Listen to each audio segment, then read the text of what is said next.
जब सर्वत्र भगवान का अनुभव होने लग जाएगा तो मन में कोई इच्छा नहीं रह जाएगी, कोई कामना नहीं रह जाएगी, किसी प्राणी से द्वेष नहीं रह जाएगा, सभी प्राणियों में समान रूप से भगवान का अनुभव होने लग जाएगा। और इसी का नाम है भक्ति योग। और इस प्रकार का भक्ति योग जब प्राप्त हो जाएगा तो जो भागवतों को गति प्राप्त होती है वही गति हमें भी प्राप्त हो जाएगी। इसलिए सब साधन इसीलिए हैं, ज्ञान मार्ग के साधन भी इसीलिए हैं और भक्ति मार्ग के साधन भी इसलिए हैं, निष्काम कर्मयोग का साधन भी इसीलिए है। ज्ञान योग, कर्म योग, भक्ति योग सब अपने आप में परिपूर्ण हैं और सबके सब इसीलिए। परम श्रद्धेय स्वामी श्री राम सुखदास जी महाराज ने यहीं 3 नंबर पर जब गंगा जी के घाट पर कथा हुई थी तो हम शाम को उनका दर्शन करने जाते थे। स्वामी जी भी पूरी कथा सुनते थे। तो स्वामी जी ने हमसे पूछा, बोले आज आपने जो कुछ कहा बहुत अच्छा लगा, ज्ञान और भक्ति में अंतर क्या है? अंतर तो कुछ नहीं है, ज्ञान भक्ति नहीं कछु भेदा, उभय हरि भव संभव खेदा। तुलसीदास जी कहते कोई अंतर नहीं, अंतर तो नहीं है। पर स्वामी जी ने कहा एक बड़ा बारीक अंतर है। क्या अंतर है? कहते हैं कि भक्ति मार्ग में अहम को मिटाना नहीं है और ज्ञान मार्ग में अहंकार प्रकृति है, इसको मिटाना, इसके ऊपर इसका अतिक्रमण करना है। तो इसका अतिक्रमण बड़ा कठिन है, स्वामी जी ने कहा, क्योंकि सबसे पहले तो मन के ऊपर उठना, मन को जीतना, मन के ऊपर उठना बड़ा कठिन है। मन के ऊपर उठ जाए तो मन से सूक्ष्म बुद्धि है, बुद्धि के ऊपर उठना और कठिन है। बुद्धि से सूक्ष्म चित्त है, उसके ऊपर उठना और कठिन है। चित्त से भी सूक्ष्माति सूक्ष्म अहंकार है, वो अहंकार अत्यंत सूक्ष्म प्रकृति है। उस सूक्ष्म प्रकृति का अतिक्रमण करने में ज्ञान मार्ग के साधकों को, स्वामी जी के शब्द सुना रहे हैं हम आपको, ज्ञान मार्ग के साधकों को हो सकता है कई जन्म लग जाए। पर भक्ति में सबसे बड़ी विशेषता यह है, इसमें मैं को मिटाना नहीं है, बस मैं को और मेरे को दोनों को भगवान से जोड़ देना है। बस इतनी सी बात समझ लो तो मैं मेरापन जो बाधक है वह साधक बन जाएगा। जो बाधक था ना अब तक, जो विरोधी था, बाधक था, वो हमारा साधक बन जाएगा। क्या?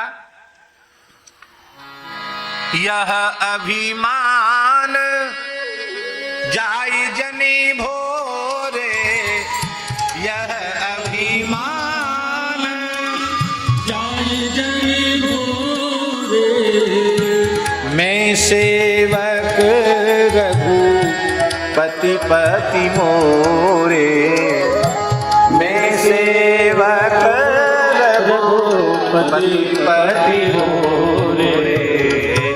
मैं भगवान का सेवक हूं और भगवान मेरे स्वामी हैं। माता रामो मत पिता रामचंद्र, स्वामी रामो मत सखा रामचंद्र, सर्वस्वं मे रामचंद्रो दयालुर, नान्यम जाने नैव जाने न जाने। त्वमेव माता च पिता त्वमेव, त्वमेव बंधुश्च सखा त्वमेव, त्वमेव विद्या द्रविणं त्वमेव, त्वमेव सर्वं मम देव देव। ज्ञान स्वरूप भगवान का आश्रय ले लोगे तो अविद्या का, अज्ञान का कभी प्रभाव तुम्हारे ऊपर नहीं पड़ेगा। वैसे संसार की दृष्टि में महाराज जी, संसार की दृष्टि में जब लोग 60 साल के हो जाते हैं तो कई बार, सभी परिवारों की बात नहीं कहते, सब अच्छे लोग होंगे तो ऐसी बात नहीं कहेंगे, पर कई बार बच्चे झिड़क देते हैं, अरे अब तुम सठिया गए हो, 60 साल के हो गए माने सठिया गए हो, अब थोड़ा चुप रहो। इसका मतलब सठिया गए, तुम्हारी बुद्धि भी अब ठिकाने नहीं है, सठिया गए हो। ऐसा गांव में कह देते हैं, घरों में, अब सठिया गए हो, रहने दो, ज्यादा मत चिल्लाओ। पर हमने ऐसे महात्माओं को देखा है जो 100 वर्ष के निकट पहुंच गए पर उनका ज्ञान एकदम चैतन्य है।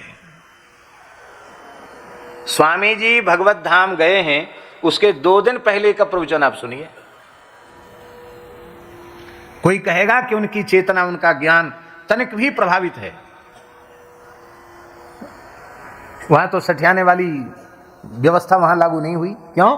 ज्ञान स्वरूप भगवान का आश्रय लेने वाले उनके चित्त पर जड़ता कभी प्रभावी नहीं होती है। उनका ज्ञान अंतिम क्षण तक प्रकाशमान रहता है। हाँ, संसार की शुद्ध बुद्ध भूल जाएंगे, भगवान की स्मृति नहीं भूल सकते। भगवान की स्मृति तो ज्यों की त्यों बनी रहेगी। हम अंतिम क्षण तक जड़ता से विमुक्त रहना चाहते हो, परम चैतन्यता की प्राप्ति करना चाहते हो, ज्ञान स्वरूपता की प्राप्ति करना चाहते हो, तो उसका दूसरा हेतु है ज्ञान स्वरूप भगवान की शरण हमें लेनी चाहिए।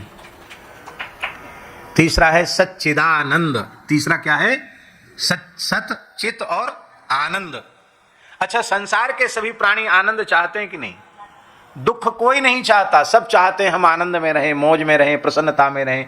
दुख कोई नहीं चाहता, सब आनंद में चाहते हैं, आनंद रहना चाहते हैं। पर यह इच्छा पूरी होती है क्या? नहीं होती।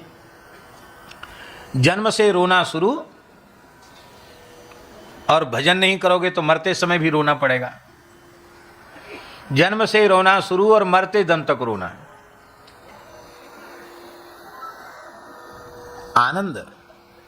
आनंद का संबंध भौतिक जगत की वस्तुओं से है ही नहीं। आनंद का संबंध तो आनंद घन से है, श्री राम कृष्ण से है, भगवान से है आनंद का संबंध। संसार की किसी वस्तु पदार्थ से आनंद का संबंध नहीं है। आपको भीतर से आनंद मिल जाए तो बाहर की कोई वस्तु आपके पास रहे तो न रहे तो उसका कोई प्रभाव आपके चित्त पर नहीं पड़ेगा। कई साल पुरानी बात है, चित्रकूट में कथा हो रही थी। श्री पंजाबी भगवान कथा के श्रोता थे। जानकी कुंड पर बहुत अच्छे महापुरुष थे, संत थे श्री पंजाबी भगवान। पंजाब का शरीर था उनका, विप्रकुल का शरीर था, पंजाब का था। बड़े सुंदर थे। पहले बचपन में राम जी बनते थे तो संतों में ही नाम पड़ गया उनका पंजाबी भगवान। तो महात्मा हो गए तो पंजाबी भगवान ही नाम रहा आया। उनका नाम तो श्री रामचंद्र दास जी था। बड़े भजनानंदी अनुष्ठानी महात्मा थे। चित्रकूट धाम में विराजते थे जानकी कुंड पर। अद्भुत निष्ठा थी उनकी। सत्संग में हमने देखा 2 समय कथा होती थी, 9 दिन की कथा हुई थी। तो कथा शुरू होने के आधा घंटे पहले आकर वो बैठ जाते थे। ऐसे बैठते थे, खूब बड़ी आयु थी, पर ऐसे बैठते थे जैसे कोई पाषाण की प्रतिमा विराजमान कर दी गई। ऐसे ध्यानस्थ होकर के स्मरण करते थे। तो वहां कथा हो रही थी तो सरसैया पर पड़े पितामह भीष्म भगवान का चिंतन कर रहे हैं। इसी विषय पर चर्चा हो रही थी कि बताओ, शरीर में आर पार बाण बिधे हुए हैं और वो भगवान का चिंतन कर रहे हैं। हम लोग इतनी सुविधा में भगवान का चिंतन नहीं करते। अब वो इतने आर पार बाण बिधे हुए हैं, उनका एक क्षण के लिए भी भगवान का चिंतन नहीं छूट रहा है। इसका मतलब है भीतर से आनंद मिल गया उनको, इसलिए बाहर के बाण उनको पीड़ा नहीं पहुंचा रहे हैं। तो एक महात्मा हमसे बोले कथा के बाद, बोले ऐसे ही एक महात्मा का हम आपको दर्शन कराएं। हमने कहा कराओ। बोले थोड़ा पैदल चलना पड़ेगा आपको। हम चलेंगे। उस समय तो चलने का उत्साह भी था, फुर्ती भी थी। तो वो हमको पहाड़ का कोई रास्ता नहीं ले गए, जंगल में, और मंदाकिनी का किनारा था। एक महात्मा बैठे थे। महाराज जी, ठंड का समय, वो महात्मा ऐसी खुले में, उनके मुख पर भी थोड़ी सूजन थी, पैर पर भी एक पुराना सा कम्बल पड़ा था, और कोई सेवक कुछ नहीं, छाई नहीं थी, ऐसे बैठे थे।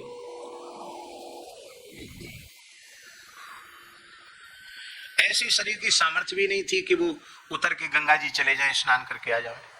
शरीर देख के लगता था। हमने प्रणाम किया उनको, महात्मा को। तो सत्संग की ही चर्चा उन्होंने की, कोई व्यवहार की एक शब्द में भी कोई चर्चा उन्होंने नहीं की। तो हमने कहा महाराज जी किसी चीज की आवश्यकता? तो हंसकर बोले संत दर्शन की और सत्संग की आवश्यकता थी, सो आपके आने से पूरी हो गई और अब किसी चीज की जरूरत नहीं है। बहुत आनंद है, 3 बार कहा, बहुत आनंद है, बहुत आनंद है, बहुत आनंद है, बहुत आनंद है।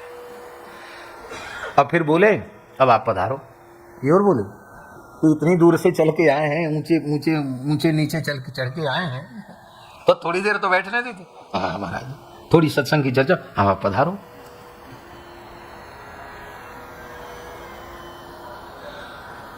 तो लोगों ने बताया, उन संत ने बताया कि महाराज लोग यहाँ भी आ जाते इनका दर्शन करने, तो कोई कंबल उठा के उड़ा रहा है और कोई जंगली आया कंबल उठा के ले गया, तो उड़ाने वाले को भी नहीं देखते कि उड़ा रहा है, और उतार के ले जाने वाले को भी नहीं देखते कि उतार के ले जा रहा है। कोई भेंट चढ़ा रहा है तो कोई भेंट उठा के ले जा रहा है, कोई फल चढ़ा रहा है तो कोई फल उठा के ले जा रहा है। न चढ़ाने वाले के प्रति उनको राग है, न उठाने वाले के प्रति उनको द्वेष है। यहीं जो कुछ मिल जाता पा लेते हैं और सदा प्रसन्न रहते हैं। बाद में हम गए तो बोले वो संत का भगवत धाम प्रयाण हो गया। ये है गोस्वामी जी ने कहा, फिरत स्नेह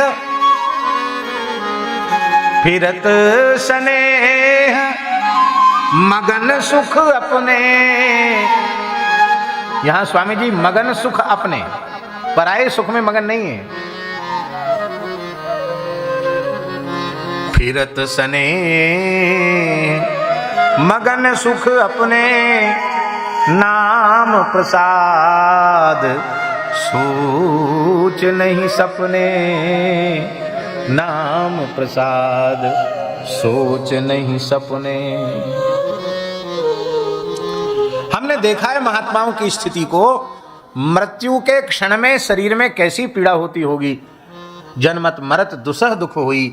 और हमने ऐसे महात्माओं को देखा है, मृत्यु के पूर्व क्षण में उनसे पूछा गया, कहा बहुत आनंद है, बहुत आनंद है, बहुत आनंद है। कष्ट है, किस चीज का? बोले एक बात का कष्ट है, आप जैसे महात्मा भजन साधन छोड़कर इस नाशवान शरीर का की चिंता करते हुए यहां तक आ गए, इस बात का कष्ट है। आप अपना साधन करो, हमें कोई कष्ट नहीं। हमारे पूज्य गुरुदेव भक्तमाली जी की बात, हमें कोई कष्ट नहीं। अंतिम क्षण तक एक जैसा आनंद बना रहे, उस आनंद में खलल न पड़े, दखल न पड़े, विक्षेप न आवे, इसकी इच्छा हो तो आनंद घन भगवान की शरण ग्रहण करनी चाहिए। और आनंद घन भगवान की शरण ग्रहण हो जाएगी तो फिर दुख कष्ट छू नहीं सकेगा, आएगा भी तो वो सुख बन जाएगा।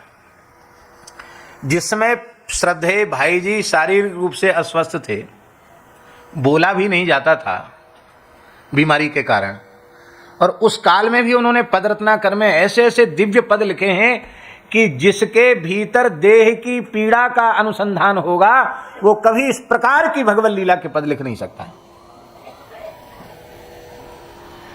ये है विदेह मुक्ति, देह के रहते हुए मुक्ति। देह में भाव ही नहीं। यही है सच्चिदानंद रूपता की प्राप्ति, और इसके लिए हमें सच्चिदानंद भगवान की शरण लेनी चाहिए। संसार में तीन ही काम हो रहे हैं, उत्पत्ति पैदा होना, फिर पालन पोषण, फिर अंत में नष्ट हो जाना, संहार। और इसी चक्र में हम पड़े हुए हैं। इस चक्र से बाहर निकलने का उपाय क्या है? भगवान की शरण ग्रहण कर ले तो बार बार पैदा नहीं होना पड़ेगा, बार बार मरना नहीं पड़ेगा, बार बार इस शरीर के पोषण की चिंता नहीं करनी पड़ेगी। भगवान की शरण ले लो, आनंद हो गया। दैहिक दैविक भौतिक तीनों ताप हमारे पीछे पड़े हुए हैं, और इन तीनों तापों की निवृत्ति भगवान की शरणागति से हो जाएगी। शरणागत भक्तों का जीवन देखो, त्रिताप उनके जीवन में नहीं है। देखिए महाराज जी, शरीर का भोग, शरीर का प्रारब्ध तो शरीर के साथ है, उस प्रारब्ध के अनुरूप दैहिक दैविक भौतिक ताप आएंगे, पर ताप की कष्ट की अनुभूति करने वाला जो मन है ना, वो मन जहां लगा रहना चाहिए वहां लग जाता है, तो फिर उस ताप के रहे आने पर भी उस ताप की अनुभूति नहीं होती। आपको सुनकर आश्चर्य होगा, कानपुर जिले में गंगा जी के किनारे एक महात्मा रहते थे। अहर्निश युगल नाम उनकी वाणी से प्रकट होता रहता था। श्री सीताराम, श्री सीताराम, श्री सीताराम, श्री सीताराम, ऐसे बोलते रहते थे उच्चारण से। और परमहंस महात्मा थे। लोग, ब्राह्मणों का गांव निकट था, वहीं से ब्राह्मण देवता रोटी ले आते थे। एक एक दिन एक एक ब्राह्मण के घर से रोटी आ जाती थी, उसी को 24 घंटे में एक बार खा लेते थे। बोलते कुछ नहीं थे, श्री सीताराम, श्री सीताराम, श्री सीताराम करते रहते थे। उनके शरीर में घाव हो गए, और घाव में कीड़े पड़ गए। घाव में कीड़े हो गए, कीड़ा कोई घाव से नीचे गिर जाता तो उनका हृदय इतनी दया से भर जाता कि अरे भैया कहाँ जाओगे, मर जाओगे, क्या खाओगे, तो उस गिरे हुए कीड़ों को उठा के घाव में फिर से रख लेते। आपकी बुद्धि वहां तक जा सकती है? ऐसा कोई कर सकता है क्या जिसकी देह में ममता हो? तो कीड़े को उठा के घाव में रख लेते। दवाई तो करते नहीं, किसी तरह की कोई दवाई नहीं। तो गांव के लोगों ने कहा कि बाबा का तो बीमारी बढ़ रही है और कई जगह घाव हो गए, उनको इनकी कीड़े भी हो गए, अब इनको हॉस्पिटल में ले चलो। तो बैलगाड़ी लाए, तो बैलगाड़ी में प्यारा बिछा दिया। गांव में ऐसी सुविधा होती, प्यारा बिछा दिया, दरी बिछा दी, कंबल बिछा दिया। बाबा जी को कहा चलो। कहाँ? कहे हॉस्पिटल ले चलेंगे आपको। अंग्रेजी जमाने की बात है, हॉस्पिटल ले चलेंगे आपको, इलाज कराएंगे आपका, मरहम पट्टी कराएंगे, घाव ठीक कराएंगे। नहीं नहीं नहीं, हम बिल्कुल ठीक हैं, बहुत आनंद है, बहुत आनंद। बोला नहीं नहीं, अब आपकी बात सुनेंगे नहीं हम लोग, हम ले चलेंगे आपको, इलाज कराएंगे। तो महात्मा ने देखा ही तो मान ही नहीं रहे, पकड़ के जबरदस्ती उठा के धर रहे। उनके मुंह से क्या निकल गया? बोले देखो, जो हमको हमारी इच्छा के विरुद्ध यहां से ले जाएगा ना, उसका विनाश हो जाएगा। गृहस्थियों की तो विचारों की भक्ति कितनी है, उनकी तो उतनी ही भक्ति है कि हमारे घर परिवार में लोग सब मौज आनंद में रहें, किसी का कोई बुरा ना हो, ये तो सब बेचारे चाहते हैं। अब बाबा जी का इलाज भी करावें और हमारा विनाश हो तो कौन कराएगा इलाज? वो सब छोड़ दिए उन्होंने। हाँ बाबा, तो आप जानो, ऐसा मत बोलो महाराज, आप सिद्ध महात्मा हो, ऐसा नहीं बोलो कि हमारा जो इलाज कराएगा उसका विनाश हो जाएगा, आप यहीं रहो। चले गए लोग, और बाबा जी धीरे से खिसक कर गंगा जी के जल में चले गए। खाना पीना तो बंद कर ही दिया, गंगा जी के जल में चले गए। इतने जल में डूबे रहे गंगा जी। श्री सीताराम श्री सीताराम श्री सीताराम करते रहे, और मछलियां भी घाव में लगी रही, चुगती रही। कोई खाओ, भंडारा है, कोई खाओ, कोई चिंता की बात नहीं। गांव में लोगों ने कहा कि अरे महात्मा तो अब पता नहीं बहुत दुखी हो गए, गंगा जी में चले गए, बाहर ही नहीं निकलते हैं। 7-8 दिन हो गए, अब लोग आने लग गए, बाबा जी बाहर निकलो, किसी की सुनते नहीं, श्री सीताराम इतने जल में बैठे। अंत में लोगों ने कहा महाराज आप क्षमा करें हम लोगों की गलती को, आप बाहर आ जाएं, आपका सारा शरीर गल गया है, गंगा जी के जल लगातार जल में बैठे रहे, शरीर गल गया, आपका शरीर गल गया, आप बाहर आ जाएं, आपको हम कहीं नहीं ले जाएंगे, आप जैसे चाहें प्रसन्नता से वैसे ही रहें। सबने बहुत प्रार्थना की, तो बाबा जी फिर आ गए आराम से, आके अपने कुटिया के पास आ गए। धीरे धीरे उनका शरीर सूखा, वो सब चमड़ी उतर गई, सब चमड़ी गली हुई थी, उस सूख के पपड़ी होके सब उतर गई। पहले तो श्याम वर्ण के महात्मा थे, और जब चमड़ी उतर के नई चमड़ी आ गई तो सुंदर गौर वर्ण, जैसे हमारे हंसवीर सिंह जी हैं, ऐसे गौर वर्ण के महात्मा हो गए। और लोग ऐसे हो गए वो कि लोग कहें कि बाबा जी ने कायाकल्प कर लिया है। तो कोई पूछे बाबा कायाकल्प कर लिया, बोले गंगा जी जाने। क्या कहते? गंगा जी जाने। हम तो गंगा जी में चले गए थे कि लोग परेशान हो रहे हैं हमको देख के, हम गंगा जी में, तो महात्मा तो मरने के बाद गंगा जी जाते ही है, जीते जी हम कहे गंगा जी चलो, अब गंगा जी जाने। गंगा जी ने कायाकल्प कर दिया। अब देखिए, शरीर का कष्ट तो उपस्थित हुआ, लेकिन उनकी वृत्ति भगवान में लगी हुई है, इसलिए दैहिक दैविक भौतिक पीड़ा का अनुभव उनको नहीं हुआ। क्योंकि सुख दुख का अनुभव करने वाला मन है। मन जिसे अनुकूल रूप में अनुभव करता है वो सुख हो जाता है, मन जिसका प्रतिकूल रूप में अनुभव करता है वो दुख हो जाता है। और अनुकूल प्रतिकूलता का अनुभव करने वाला मन भगवान में लग गया, उनके नाम रूप लीला में लग गया, तो न अनुकूल रह जाएगा न प्रतिकूल रह जाएगा, फिर तुम्हारे आनंद को कोई प्रभावित करेगा नहीं। श्री गुरु नानक देव जी महाराज के चरित्र में आता है, संपूर्ण भूमंडल पर उन्होंने विचरण किया, कितने कितने दिनों तक ना अन्न ग्रहण किया ना जल ग्रहण किया, केवल वायु का आहार, और सदा सर्वदा प्रसन्न। उनके परिकर तो भले ही भूख के मारे व्याकुल हो जाते थे, और उन पर कृपा करके आँख के फल भी उन्होंने खिला दिए भरपेट, उससे उनका पेट भर गया। अमृत फल हो गए आँख के फल भी, लेकिन स्वयं उनके ऊपर कोई भौतिक वस्तु उनके पास नहीं है, लेकिन उनके आनंद में कहीं खलल नहीं है, क्योंकि आनंद रूपता की प्राप्ति वे कर चुके हैं। यही है त्रिविध ताप का विनाश। ऐसा जो त्रिविध ताप का विनाश जिनकी शरणागति से हो जाता है, ऐसे भगवान श्री कृष्ण के चरणों की हम सब शरण में हैं। अब ये 9 हेतु इतने सुंदर हैं कि इनका कोई विचार कर ले तो भगवत शरणागत अवश्य ही हो जाएगा, इसमें संदेह नहीं है। अब ये शरणागति कैसे सफल होगी? बोले संत सदगुरु की शरणागति से ही भगवत शरणागति सफल होती है। तो मुनि नाम गुरुम, मुनियों के भी परम गुरु श्री सुखदेव जी महाराज हैं। दूसरे श्लोक में सुखदेव जी की शरणागति है। यम प्रव्रजन्तमनुपेतमपेत कृत्यम द्वैपायनो विरह कातर आजुहाव पुत्रेति तन्मयतया तरवो विनेदुस्तं सर्वभूत हृदयं मुनिमानतोऽस्मि तं सर्वभूत हृदयं मुनिमानतोऽस्मि तं सर्वभूत हृदयं मुनिम आनतोऽस्मि। ऐसे सर्वभूत हृदय श्री सुखदेव जी महाराज के चरण कमलों में हम प्रणाम करते हैं। सर्वभूत हृदय, हाँ, सर्वभूत हृदय किसी मनुष्य का विशेषण नहीं हो सकता है। भगवत स्वरूप महापुरुष को ही सर्वभूत हृदय कहा जा सकता है, जो संपूर्ण प्राणियों से एकात्मकता का भाव जिनका स्थापित हो चुका है, वे ही सर्वभूत हृदय हैं। देखो, त्याग जो होता है ना, वो अनुकूलता में नहीं होता है, प्रतिकूलता में त्याग होता है। आपके सर्वथा अनुकूल सब बात हो तो आपके मन में फिर उससे हटने की बात क्यों आएगी? आएगी नहीं आएगी। किंचित किसी न किसी प्रकार की कोई ना कोई प्रतिकूलता होगी, तब आपके मन में आएगा अरे छोड़ो, झंझट बेकार, हटाओ, क्या करना। सुखदेव जी की वैराग्य की विशेषता है कि प्रतिकूलता का लेश भी नहीं है, पूरी अनुकूलता है, फिर भी उनका वैराग्य इतना उच्च कोटि का है कि सर्वथा अनुकूलता में भी त्याग हो गया। भगवान व्यास जैसे पिता, वटिका जैसी परम पवित्रा सती साध्वी माता,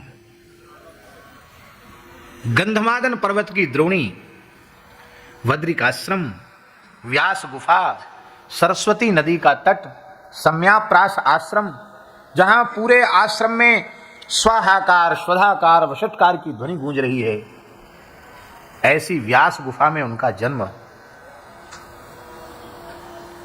अब कौन सी ऐसी प्रतिकूलता है जिसको त्याग करके वे सन्यासी होना चाहते हैं? पर धन्य है, धन्य है, धन्य है। आहा, यम प्रव्रजन्त मनुपेतमपेत कृत्यम, जन्म लेते ही जो परिव्राजक हो गए, सन्यासी हो गए, ग्रह त्याग करके चल पड़े। अभी उनके कोई संस्कार नहीं हुए थे, यज्ञोपवीत तो पीछे हो, पहले जात कर्मादि संस्कार तो हो। जात कर्म आदि संस्कार भी जिनके नहीं हुए थे, फिर उपनयन संस्कार का तो प्रश्न ही कहां है। हमारे महाराज जी तो कहते थे कि उनके नाभि में जो नाल था ना, उसको उन्होंने लटकते हुए नाल को कमर में लपेट लिया, आड़बंद जैसे लटक रहा था, इधर उधर छुएगा, लपेट लिया, चल पड़े। जन्म लेते ही 16 वर्ष के से हो गए सुखदेव जी। न पिता की ओर देखा, न माता की ओर देखा, किसी की ओर देखा ही नहीं, सीधे चल पड़े गंभीर वन की ओर। और भगवान व्यास, उन्होंने देखा कि मेरे पुत्र सुखदेव प्रव्रजन कर रहे हैं, संन्यास पूर्वक जा रहे हैं, ग्रह त्याग कर दिया है उन्होंने। तो महाराज जी व्यास जी संन्यास लेने के लिए घर से जाते हुए पुत्र सुखदेव जी को देख करके पुत्रेति पुत्रेति, पुत्र पुत्र, बेटा सुख, कहां जा रहे हो हमको छोड़कर? विरह से व्यथित होकर व्यास जी अत्यंत विरह कातर कंठ से पुत्र पुत्र कहकर रो रहे थे। अब यहां स्वामी जी एक बात है कि जिन भगवान व्यास की वाणी का आश्रय लेकर हम सब मोह की निवृत्ति करना चाहते हैं, और होती है मोह की निवृत्ति, उन्हीं भगवान व्यास के भीतर पुत्र मोह हो, और मोह नहीं हो तो विरह कातर आजुहाव का अर्थ क्या करेंगे? स्पष्ट है ना, विरह कातर आजुहाव, विरह से व्यथित होकर पुकार रहे हैं पुत्र पुत्र, सुख सुख। इसमें ऐसा लगता है कि व्यास जी का मोह है, लेकिन व्यास जी के प्रति मोह का अनुसंधान करना, आरोप करना, ये बहुत भारी अपराध है। क्योंकि नमोस्तुते व्यास विशाल बुद्धे फुल्लारविंदायत पत्र नेत्र येन त्वया भारत तैल पूर्णे प्रज्वालितो ज्ञानमय प्रदीप। भगवान व्यास तो व्यास है। भगवान व्यास में न मोह हो सकता, कभी स्वप्न में भी उनमें न मोह हो सकता, न शोक हो सकता। होगा तो उनकी वाणी से हम लोगों को क्या लाभ मिलेगा? फिर विरह कातर आयु हाव, इसका अर्थ क्या है? इसका अर्थ दास को ऐसा ही लगता है। इसका अर्थ यही है कि श्री व्यास जी सुखदेव जी की महिमा जानते थे। ये परम भागवत हैं, परम ज्ञानी हैं, परम भगवत भक्त हैं, परमहंस चक्र चूड़ामणि हैं। ऐसे महात्मा से सत्संग होना चाहिए। और ये तो सत्संग करा ही नहीं रहे हैं, हमारी ओर देख ही नहीं रहे हैं, ये जा रहे हैं। तो संत के संग का बिछोह, सत्संग का बिछोह, और सत्संग का बिछोह उसे मोह नहीं कहा जा सकता, वो तो सौभाग्य है। मिलत एक दुख दारुण देहि, मिलत एक दुख दारुण देहि, बिछुरत एक प्राण हरि ले, बिछुरत एक प्राण हरि ले। व्यास जी तो इस आशा में थे कि श्री शुकाचार्य जी महाराज हमको सत्संग प्रदान करेंगे, उनके साथ बैठकर भगवत चर्चा का सुख मिलेगा, और ये तो चल दिए। तो वो भगवत भक्त का विरह था, भगवत भक्त के द्वारा प्राप्त होने वाले सत्संग का विरह था। इसलिए व्यास जी में ये आरोप नहीं लगाया जा सकता। हुआ व्यास जी को बाद में सत्संग मिला, सुखदेव जी आए तो भागवत जी का विचार उनके साथ बैठकर हुआ, तो सत्संग व्यास जी को मिला। हमारे ब्रज में एक बहुत उच्च कोटि के संत हो गए हैं।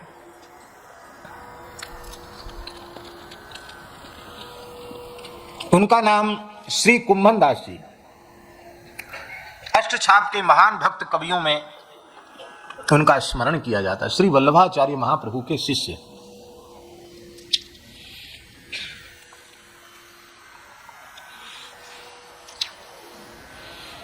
श्रीनाथ जी के यहां कीर्तन करते थे।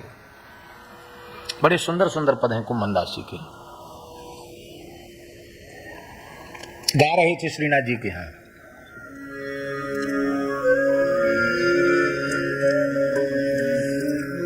और उसी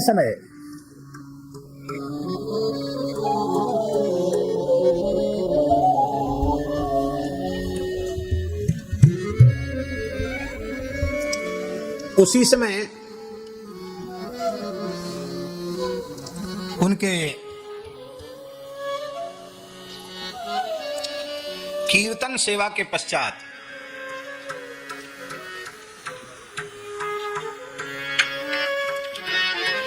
किसी ने कुछ ऐसा कह दिया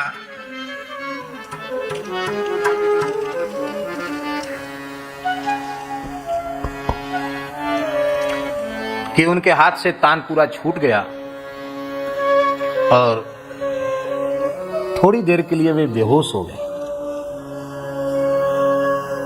बड़ी विलक्षण घटना है। क्या गा रहे थे? देखो नंद कुमार,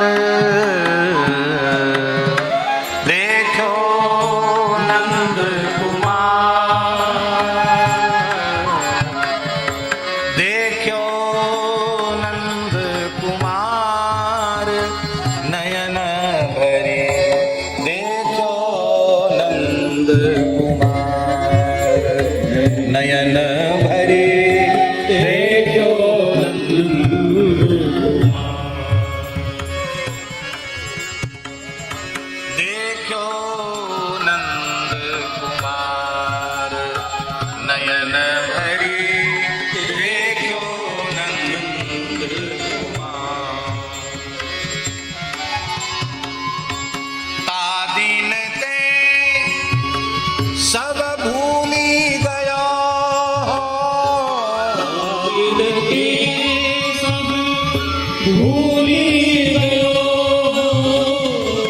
बिसर्यो पन परिवार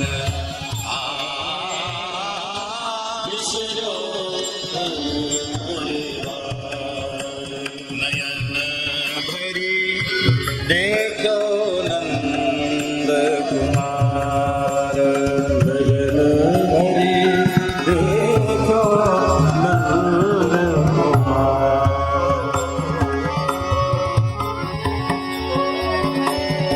बिन देखे विकल भयो बिन देखे विकल भयो अंग अंग सब हारे अंग अंग सब ताते सुधी है सावरी मूर्ति की ताते सुधी है सावरी मूर्ति की लोचन भरी भरी बार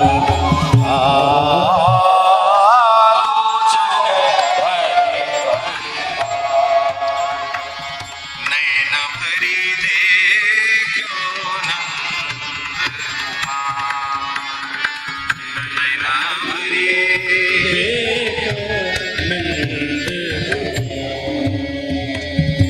रूप रास पैमित नहीं मानो रूप रास पैमित नहीं मानो कैसे मिले कन्हाई कैसे मिले लो कन्हाई कुंभन दास प्रभु गोवर्धन धर कुंभन दास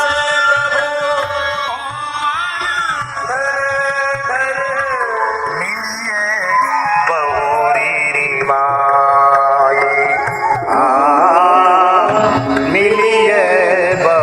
भरी देखो नंद कुमार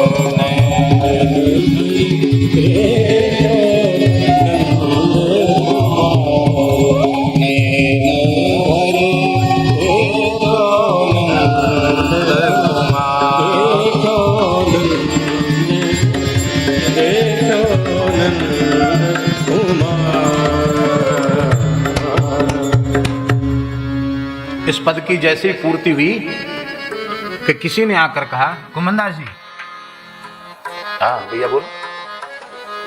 बोले तुम्हारे पुत्र को शेर खा गया। उनका एक पुत्र था, कृष्णदास नाम था उसका, उसको शेर खा गया। ठाकुर जी की गैया चराता था श्रीनाथ जी की। शेर ने आक्रमण किया तो गायों को बचाने की लाठी लेकर शेर से हुलवा लिया। गाय तो बच गई लेकिन शेर ने उसको समाप्त कर दिया।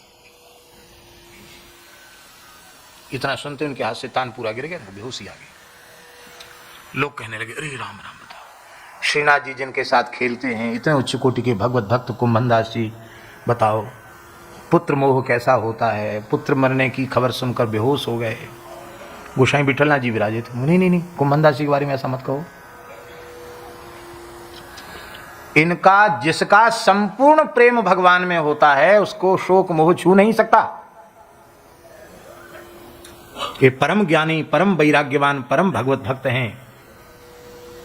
इनके संबंध में ऐसा सोचना अपराध है। इनकी मूर्छा का कारण क्या है मैं जानता हूं। क्या है इनकी मूर्छा का कारण? बोले इनकी मूर्छा का कारण ये है कि अब लोग कहेंगे लड़का मर गया, अब जब तक सूतक खत्म ना हो तब तक मंदिर में नहीं आना। अब ये बिना श्रीनाथ जी के दर्शन के और बिना कीर्तन के, सत्संग के ये जी नहीं सकते। तो इन्होंने तो निश्चय कर लिया कि यहीं मर जाए सो ही अच्छा, बिना सत्संग के जीना अच्छा नहीं है। ये है इनकी मूर्छा का कारण। और देखो अभी चमत्कार दिखाऊं। सो विठलनाथ जी उनके निकट गए, प्रेम से सिर पे हाथ पथराया और धीरे से कान में कहा, कुमनदास जी आप नित्य दर्शन किया करो, आप नित्य कीर्तन किया करो, आप जैसे प्रेमी भक्तों को कोई सूतक नहीं।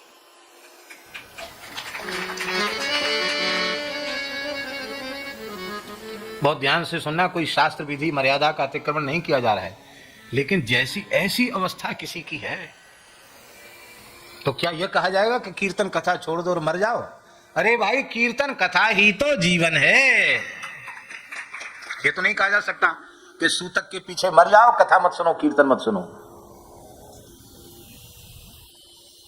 फिर से आप गाने लगे, तानपुर उठाए फिर से गाने लगे।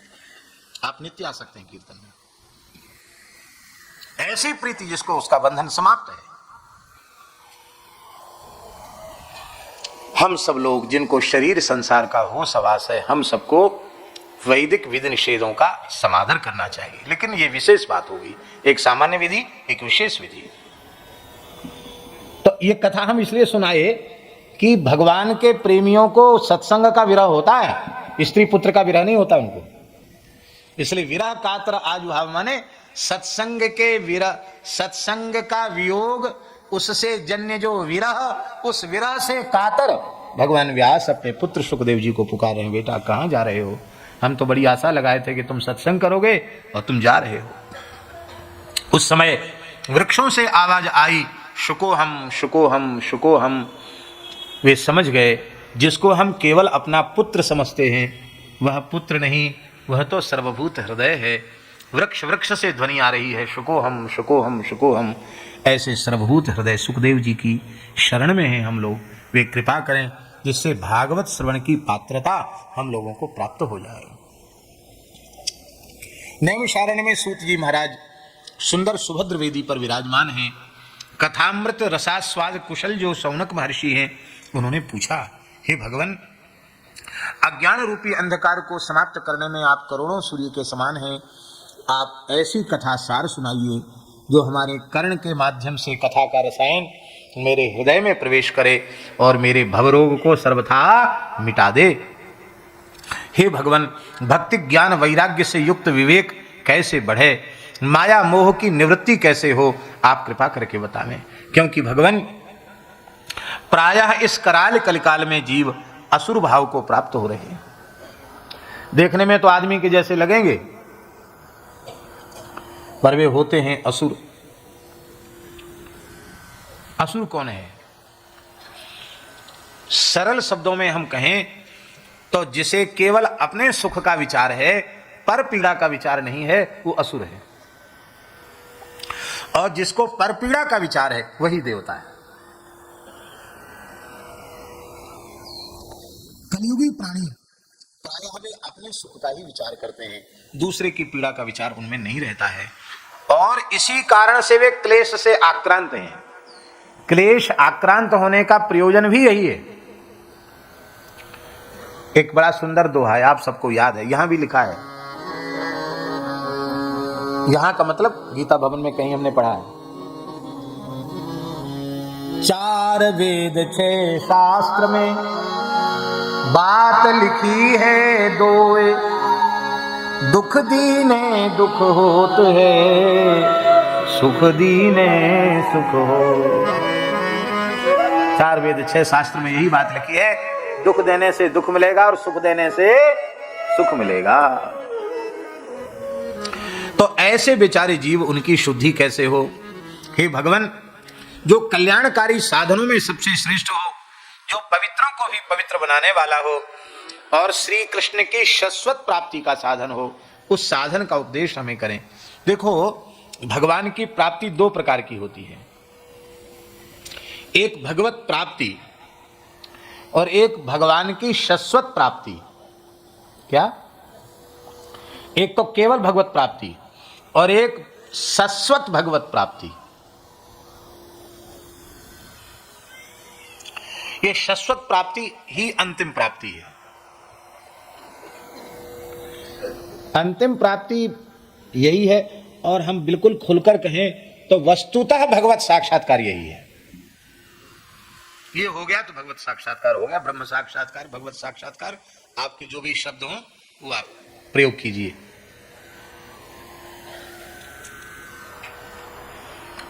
हमारे यहां भगवान की प्राप्ति के कई प्रकार बताए गए हैं।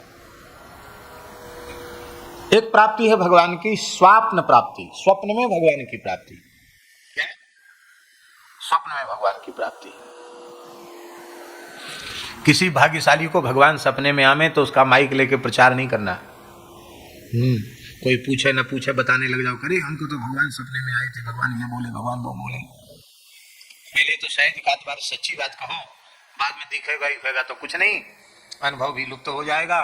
फिर कई बार ऐसा भी होता है कि लोग हमको अच्छा माने, भक्त माने, ज्ञानी माने, अनुभवी माने, तो लोग अनुभव गढ़ भी लिया करते हैं। महाराज जी, अनुभव गढ़ भी लिया करते हैं, पर गढ़े गढ़ाए अनुभव वे हमारे जैसे अज्ञानी जीवों के सामने तो काम कर जाएंगे, पर जो भगवत प्राप्त पुरुष होते हैं उनके सामने झूठ चलने वाला नहीं है। वहां तो वो सब दिखता है उनको, झूठ उठ नहीं चलेगा उनके सामने। एक बहुत बड़े विद्वान, सत्य घटना सुना रहे हैं, बहुत बड़े विद्वान, वेदांत विषय के बहुत प्रकांड विद्वान, जीवन भर जिन्होंने वेदांत पढ़ाया, वो हमारे पूज्य गुरुदेव पहाड़ी बाबा महाराज का दर्शन करने आए। महाराज जी नीम के वृक्ष के नीचे बैठे रहे थे, एक लंगोटी लगा के। उन्होंने साष्टांग प्रणाम किया, चटाई पर बैठ गए। एक क्षण उन्होंने, महाराज जी ने ऐसे नेत्र उठा के उनकी ओर देखा, फिर नीचे, और डर के मारे उनके सामने कोई कुछ बोलता था नहीं। और हमने कहा, महाराज जी अमुक महापुरुष आए हैं, बड़ी श्रद्धा लेके आपका दर्शन करने आए हैं। कुछ नहीं बोलो, तो चुपचाप बैठे थे ऐसे। अब यहां वैसी जगह नहीं, हम बताते किस मुद्रा में महाराज जी बैठते थे। 1 घंटे तक बैठे रहे, कुछ नहीं बोले, ऐसे ही बैठे रहे सिर झुकाकर। उस समय पूज्य मिश्री जी गुरु जी भी वहीं बैठे थे, उनको भी ठीक नहीं लगा कि महाराज जी कुछ नहीं बोल रहे। सब शांत सुन्न एकदम सब चुप बैठे रहे। अंत में उन्होंने कहा कि जहां हम रुके हुए हैं वहां गेट बंद हो जाएगा, मैं अब चलूं। तो हमने उनको प्रसाद दिया और उनको गेट तक विदा करने गए। जैसे ही वो गेट से बाहर हुए, सो महाराज जी बैठ गए और सीधे शब्दों में उन्होंने कहा, वेदांत पढ़ने पढ़ाने से, उपदेश देने से क्या लाभ है, जीवन में पवित्रता नहीं आई। कंचन कामनी में मन जाता है, स्त्री में मन फंसा हुआ है, और कहते वेदांत के विद्वान, भाड़ में जाए ऐसा वेदांत। तो ऐसे बोलते थे, भाड़ में जाए ऐसा वेदांत। ये उन्होंने टिप्पणी की। बाद में मिश्री जी गुरुजी ने संस्कृत में हमसे कहा, अरे महाराज जी ने तो सारी बात खोल के रख दी। ये अमुक महानुभाव जो इतने बड़े विद्वान हैं, वो तो एक स्त्री में आसक्त हैं, इस तरह से बात महाराज जी को कैसे पता चल गई? तो महाराज जी का चाहिए था कि महाराज जी उनसे एक आध कोई वेदांत की बात सुनते, पूछते, उपनिषद की बात। कुछ नहीं पूछा, कोई चर्चा ही नहीं की, उन्होंने देखा ही नहीं उनकी तरफ। क्या देखना? कहते श्रीमान जी 1 लाख आदमी खड़े हों, उसमें से किसी एक आदमी को बुलाओ, हम उसके पूर्व के पूर्व जन्मों के संस्कार और आगे आने वाले इसके संस्कार हमको ऐसे दिखते हैं जैसे साफ दर्पण में छवि दिखती है। हम अंधे नहीं है, ऐसा बोलते थे वो। ऐसे समर्थ पुरुष थे वो, हम अंधे नहीं। तो उनके सामने थोड़ी चलेगा कि तुम स्वप्न के अनुभव झूठे सच्चे सुनाने लग जाओ, कहेंगे वाह वाह क्या कहना, तुम तो बड़े सिद्ध हो। स्वप्न दर्शन भी दर्शन है। यद्यपि स्वप्न को लोग झूठ मानते हैं, पर जिन सच्चिदानंद भगवान की अनुभूति स्वप्न में हो रही है, वे सत्य नहीं परम सत्य हैं। इसलिए भगवत संबंधी स्वप्न झूठ हैं, ऐसा सोचने वाले भी अपराधी। कितने पुराणों में ऐसे प्रसंग हैं जहां स्वप्न में ही भगवत साक्षात्कार और आशीर्वाद की प्राप्ति हो गई।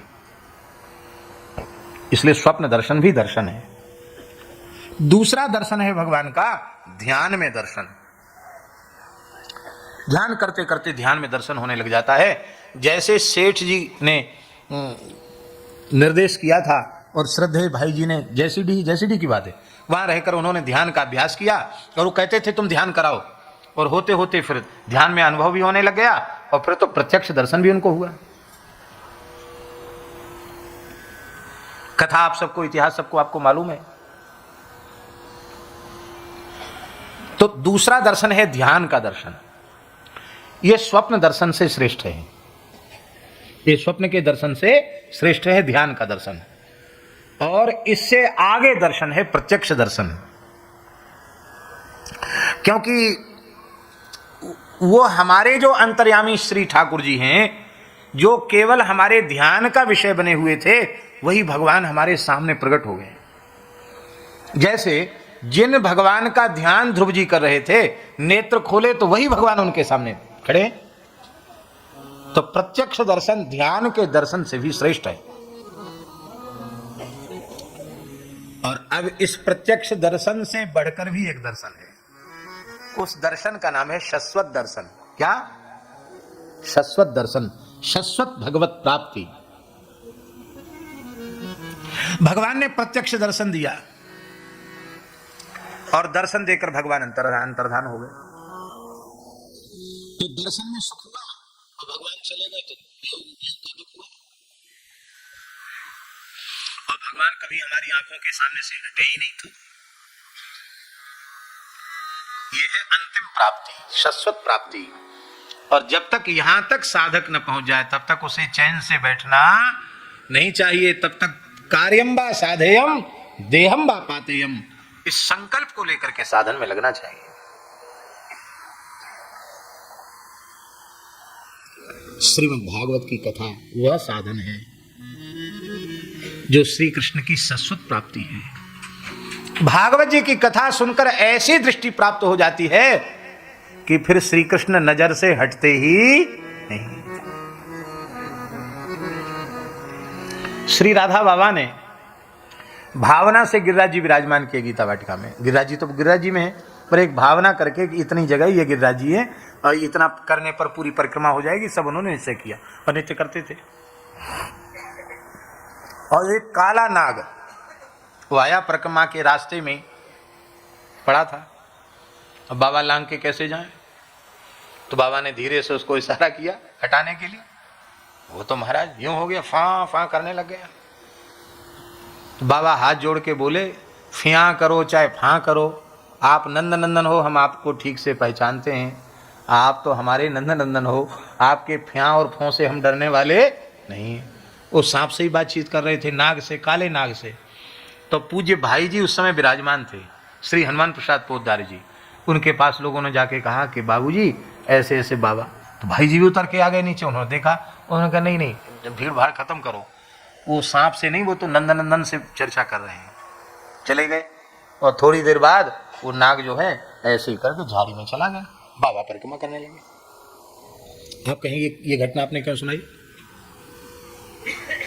हमारी तुम्हारी काले नाग को देखकर क्या अवस्था होती है, पर बाबा को ना भय है ना कोई घबराहट है, कुछ नहीं है। वो तो हंस रहे हैं, मुस्कुरा रहे हैं, उससे भी बातचीत कर रहे हैं। क्यों? ये शाश्वत प्राप्ति है। सर्व पदार्थों में भगवान का अनुभव करना, सर्वत्र भगवान का अनुभव करना, यही है अंतिम प्राप्ति भगवान की। आमेर की महारानी रत्नावती, उसको मारने का षड्यंत्र किया उसके जेठ ने और उसके पति ने। मान सिंह माधव सिंह वहां के राजा थे, और नरभक्षी भूखे शेर को रानी के महल की ओर भेज दिया। और रानी अपने ठाकुर जी का श्रृंगार कर रही थी, चंदन श्रृंगार। दासी ने कहा, शेर दहाड़ते हुए आया। दासी ने कहा, रानी जो सिंह आया है, अर्थात स्वयं अपनी सुरक्षा का उपाय कर लो। महारानी रत्नावती ने ऐसी देखा सिंह की ओर और ऐसे हाथ करके कहा, अहो नृसिंह जी पधारे हैं। जैसे प्रहलाद जी पर कृपा करने के लिए नरसिंह भगवान आए थे, आज नरसिंह भगवान मेरे ऊपर कृपा करके दर्शन देने आए। जैसे ही रानी के मुंह से निकला, नरसिंह जी पधारे हैं, वो शेर जो नरभक्षी शेर था वो पूंछ हिलाने लग गया। महारानी ने प्रणाम किया, वो जीभ से चाटने लग गया। वो चाटा ही नहीं, महारानी ने मस्तक पर सुंदर चंदन का रोली का तिलक लगाया, पुष्प की माला पहनाई और उसको ठाकुर जी का प्रसाद प्रदान किया, नैवेद्य भोग भी लगाया। आरती भी करी और शेर ने पंजा रखकर आशीर्वाद दिया सिर पे।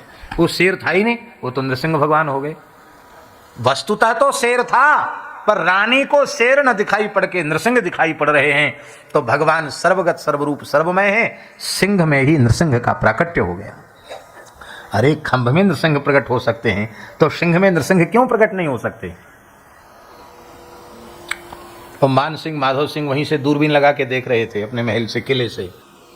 उनके तो रोंगटे खड़े हो गए कि ये क्या, 6-7 दिन का भूखा शेर, नरभक्षी शेर, और वो तो महाराज चाट रहा है, सूंघ रहा है और सेवा पूजा स्वीकार कर रहा है, महारानी आरती भी कर रही है। और वहां से शेर ने पैतड़ा बदला, गुर्राया शेर, और जितने षड्यंत्रकारी थे, जितने विरोधी थे, एक को भी जीवित नहीं छोड़ा था, सबको मार डाला। और माधव सिंह को तो इसलिए छोड़ दिया कि ये भक्ता का पति है, भक्त संबंध से छोड़ दिया। और मान सिंह को इसलिए छोड़ दिया कि ये भक्ता का जेठ है, इसलिए छोड़ दिया। पर दोनों की कुर्सी उलट दी महाराज। वो सिंहासन आसन पर बैठे थे ना, तो ऐसे थप्पड़ लगाया कि वो उलट दिया उनका आसन, मानो ये कह दिया कि तुम 1 मिनट के नहीं हो, बड़े वीर बनते हो, हम 1 मिनट में तुम्हारी कुर्सी उल्टी कर देंगे। वो शेर तो चला गया। और ये बोले भाई महारानी तो बड़ी भक्ता है, चलो दंडोत प्रणाम करके आवे। तो पति और जेठ दोनों ही साष्टांग लौट कर प्रणाम कर रहे हैं कि तुम्हारी भक्ति सच्ची है, अब हमारे अपराध को क्षमा करो, अब हम तुम्हारे भजन में कोई बाधा नहीं करेंगे, हमें एक बार क्षमा कर दो। महारानी ने नहीं देखा उनकी ओर, वो अपने ठाकुर जी की सेवा में लगी है।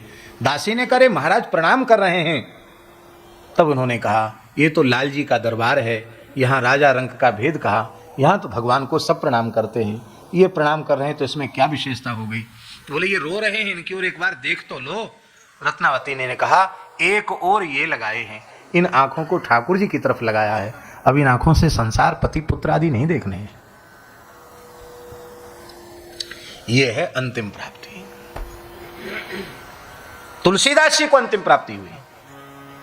वे कहते हैं जड़ चेतन जग जीव जत सकल राम मैं जाने, बंधु तिनके पद कमल सदा जोरि जुग पान। सिया राम मैं सब जग जानी, सिया राम मैं सब जग जानी, करऊं प्रणाम जोरि जुग पानी, करऊं प्रणाम जोरि जुग पानी। समग्र सृष्टि भगवत रूप में अनुभव करना हो तो भागवत जी का आश्रय लो। ये श्री कृष्ण की शाश्वत प्राप्ति का साधन है। ये ऐसी प्राप्ति है जिस प्राप्ति के बाद फिर वियोग नहीं होता, फिर वियोग नहीं होगा, फिर तो निरंतर संयोग है, फिर वियोग कहां? हे भगवान, एक चिंतामणि बहुत प्रसिद्ध है, देखी नहीं सुनी सुनी है। वो चिंतामणि किसी को प्राप्त हो जाए तो वो चिंतामणि संसार के सभी सुख दे सकती है, जो चाहो उसे चिंतामणि दे देगी। पर उस चिंतामणि से कहो कि तुम स्वर्ग का सुख दे दो, वो कहेगी नहीं, मैं स्वर्ग का सुख नहीं दे सकती, मैं तो केवल धरती के सुख दे सकती हूं। स्वर्ग में एक कल्पवृक्ष है, उससे कहो तो वो तुम्हें स्वर्ग के सभी सुख दे देगा। लेकिन उस कल्पवृक्ष से कहो कि हमें ज्ञान दे दो, भक्ति दे दो, वैराग्य दे दो, भगवान की प्राप्ति करा दो, हमें गोलोक वैकुंठ साकेत की प्राप्ति करा दो, वो कहेगा स्वर्ग की जो वस्तुएं तुमको चाहिए उसे ले लो, इसके आगे हम कुछ नहीं दे सकते। पर श्री शौनक जी कह रहे हैं चिंता मणिर्लोक सुखम सुरद्रुह स्वर्ग संपदम प्रयच्छति गुरु प्रीतो वैकुंठम योगी दुर्लभम। चिंतामणि संसार के सुख दे सकती है, कल्पवृक्ष स्वर्ग के सुख दे सकता है, किंतु सद्गुरु प्रसन्न हो जाएं तो योगी दुर्लभ वैकुंठ को वे प्रदान कर देते हैं। अब यहां आचार्य जी एक बात ध्यान देने की है, सूत जी उनके गुरु नहीं है और न शौनकादि ऋषि उनके चेले हैं। गुरु रूप में उनका स्तवन क्यों किया जा रहा है? उसका तात्पर्य है जो भी भगवत भक्ति का उपदेश करता है वही गुरु है। कोवा गुरु यो ही हितोपदेष्टा, हितोपदेशक गुरु है। इसलिए भगवत चर्चा करने वाले के प्रति मनुष्य बुद्धि न रखो, गुरु बुद्धि रखो। यही प्रेरणा देने के लिए ये बात कही जा रही है। क्योंकि जहां कहीं कोई अच्छी बात हमारे सुनने में आती है, उस अच्छी बात का प्रकाशक गुरु तत्व ही होता है। सामने ब्रह्मचारी जी विराजे हैं। गीता वाटिका में परम श्रद्धेय पूज्य श्री रामचंद्र दास डोंगरे जी की कथा हुई। और पहले तो आप व्यवस्था में रहते थे पूरी, और कथा के समय पहले से कह दिया भाई हम कुछ नहीं करें, हम कथा सुनेंगे। हाँ ठीक है, आपको अवकाश दिया जाता है, आप कथा सुनिए। यही कथा सुनी इन्होंने, नियम पूर्वक श्रद्धा पूर्वक कथा सुनी। और जब आखिरी दिन था कथा का, तो श्री डोंगरे जी महाराज ने एक बात कही। उन्होंने कहा कि देखो, श्रीमद् भागवत का श्रवण करने के बाद यदि जीव का परम कल्याण नहीं हुआ, उसे शरीर संसार से वैराग्य नहीं हुआ, भगवान के चरणों में अनुराग नहीं हुआ, उसके जीवन में परिवर्तन नहीं आया, तो ये पक्का समझ लेना कि या तो कहने वाले की कमी है या सुनने वाले की कमी है। भागवत जी तो साक्षात श्री कृष्ण का वांग में विग्रह है, भागवत जी में कहीं कमी नहीं। ये बात किसने कही? श्री डोंगरे जी ने। आप प्रमाण हैं, आपको ये बात लग गई, आप सोचने लगे कि कहने वाला तो परम वीतराग निर्लोभ वक्ता है। श्री डोंगरे जी का जीवन बहुत पवित्र था, बड़े दिव्य महात्मा महापुरुष थे। वस्तुतः व्यास पीठ की शोभा ऐसे ही वीतराग महापुरुषों से होती है, वैसे महापुरुष थे।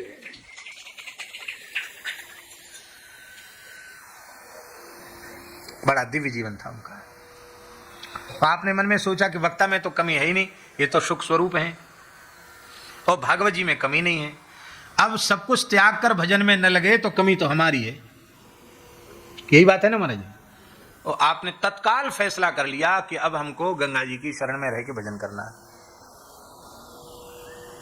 और सबको बड़ा आश्चर्य हुआ। लोग भाई पुनर्विचार करो, बोले पुनर्विचार नहीं करना है, अब जो भीतर से पक्का हो गया सो हो गया।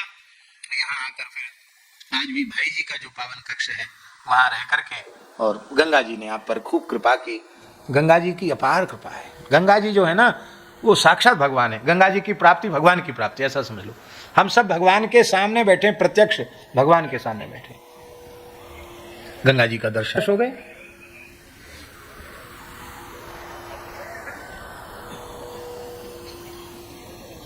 सैंतीस 38 वर्ष हो गए। एक वाक्य ने एकदम जीवन बदल दिया, दिशा बदल दी।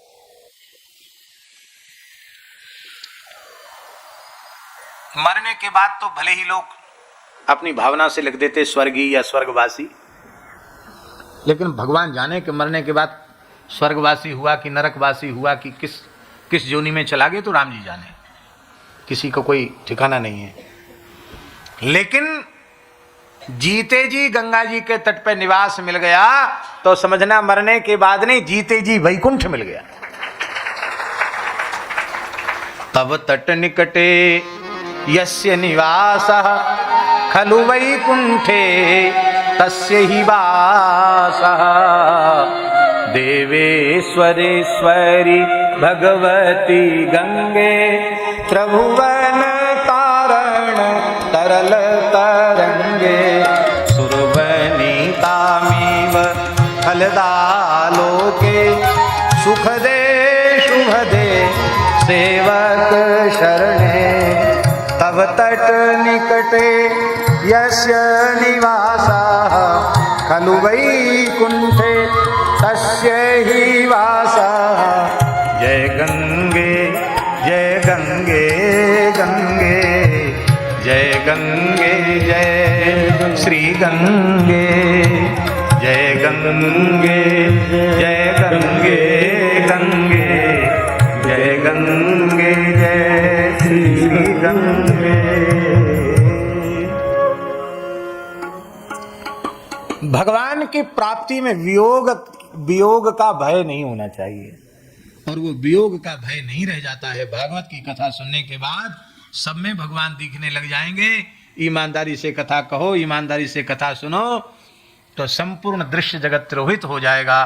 केवल भगवान ही भगवान शेष रह जाएंगे।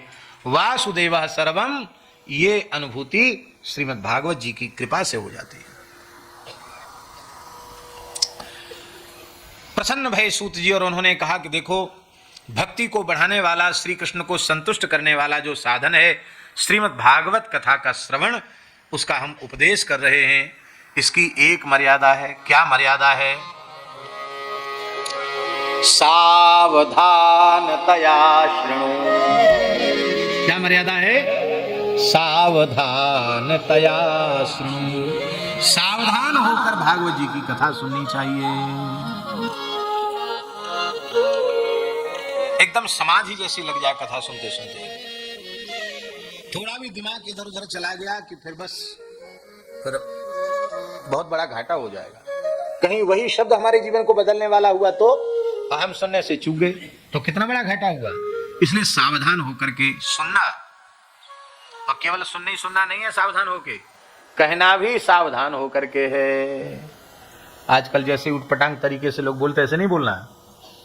क्योंकि जे गावई चरित संहारे, जे गावई चरित संहारे, ते यही ताल चतुर रखवारे, ते यही ताल चतुर रखवारे।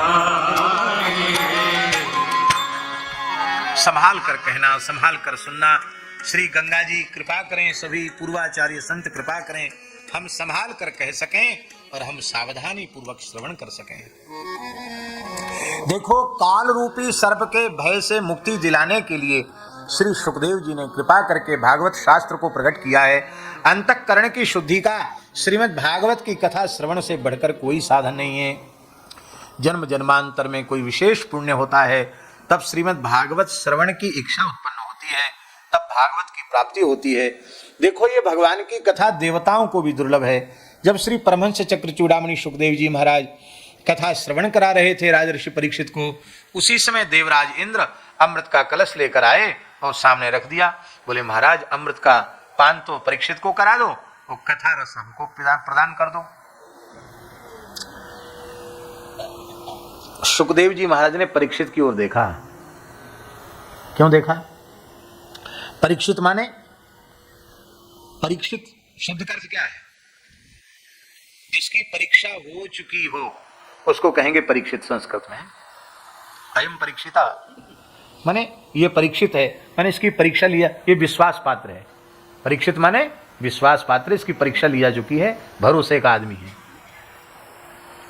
सुखदेव जी को कोई दान दक्षिणा तो चाहिए नहीं, मोटा लिफाफा तो चाहिए नहीं। वो किसी राजा को कथा क्यों सुनाने लगे? वो टटोल के देखते हैं वो क्या था। सच्ची बात हम बताएं आपको, वो अमृत का कलश परीक्षित के सामने रखा हुआ प्रश्न पत्र था। वो प्रश्न पत्र था, यदि परीक्षित अमृत पीना चाह, अमृत पी करके इस देह को अजर अमर बनाने की इच्छा रखने वाले होते तो सुखदेव जी का आगमन ही नहीं होता। कथा सुनाने की बात तो दूर है। वो देख रहे हैं कथा रस के प्रति महत्व बुद्धि है, इस नाशवान शरीर को अजर अमर बनाने के प्रति महत्व बुद्धि है। क्या है? देहात्म बुद्धि होगी तो देह को अजर अमर बनाना चाहेगा। उन्होंने परीक्षित की ओर देखा तो परीक्षित को बहुत विक्षेप हो रहा था। वो सोच रहे थे कि कहीं ऐसा न हो जाए कि सुखदेव जी कहें कि ठीक है परीक्षित, तुम अमृत पी लो, कथा सुन के क्या करोगे, अब तो हम देवलोक जा रहे हैं कथा कहने। ऐसा ना हो जाए। हे भगवान, जल्दी आफत जाए सामने से। हैं, ये दाल भात में मूसर चंद कहां से आ गया, ये कथा में ये कलश कहां से आ गया, ले जाओ इसको। ऐसा मन था परीक्षित का। और जब ये मन उनका हुआ तो सुखदेव जी के हृदय में बड़ी प्रसन्नता हुई। ये उत्तम अधिकारी है कथा श्रवण करने का। उन्होंने कहा, अभक्तांस्तांश्च विज्ञाय न ददौ स कथामृतम। ये देवता अभक्त हैं, भक्ति शून्य हैं और ये कथा सुनने के अधिकारी नहीं है। कहा, भाग जाओ यहां से, चले जाओ अपना अमृत का कलश लेकर के, तुम कथा सुनने के अधिकारी नहीं। ये उत्तम अधिकारी कथा सुनने का परीक्षित। इसको हम कथा सुनाएंगे और श्री सुखदेव जी महाराज ने परीक्षित को कथा श्रवण कराई।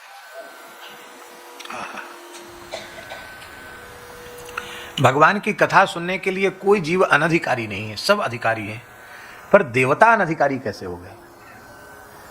जब आचांडाल पर्यंत सभी प्राणी कथा सुनने के अधिकारी हैं, वो कथा नहीं सुनेंगे तो उनका कल्याण बेचारों को कैसे होगा? फिर देवता अनधिकारी कैसे सिद्ध हो गए? इस बात पर ध्यान दिया आपने? नहीं दिया। इसका आशय यह है, देवताओं को अनधिकारी इसलिए माना कि वो सौदेबाजी कर रहे थे, कथा का मूल्यांकन कर रहे थे। आजकल भी लोग मूल्यांकन करते हैं कथा का। कैसे? कोई पंडित जी कथा करके आवे, कहो कैसी कथा रही? कथा कैसी रही इसका मतलब क्या है? समझे नहीं समझे? दक्षिणा कैसी रही? बोलो भक्तवत्सल भगवान की। कथा की दक्षिणा से यह निश्चित होगा कि कथा बढ़िया रही कि कथा घटिया रही। तो प्रधानता किसकी हो गई? कथा की प्रधानता रही कि द्रव्य की प्रधानता रही? द्रव्य की प्रधानता। कहो कार्यक्रम कैसा रहा? अरे हाँ ठीक ठाक रहा। अरे महाराज बहुत आनंद आया। अच्छा वाह बहुत अच्छी बात। कथा की कीमत हो ही नहीं सकती है। तीनों लोकों का वैभव दे दिया जाए, वह भगवान की कथा के एक अक्षर की बराबरी नहीं कर सकता। सुखदेव जी कह रहे हैं, क्व कथा क्व सुधा लोके, क्व कथा क्व सुधा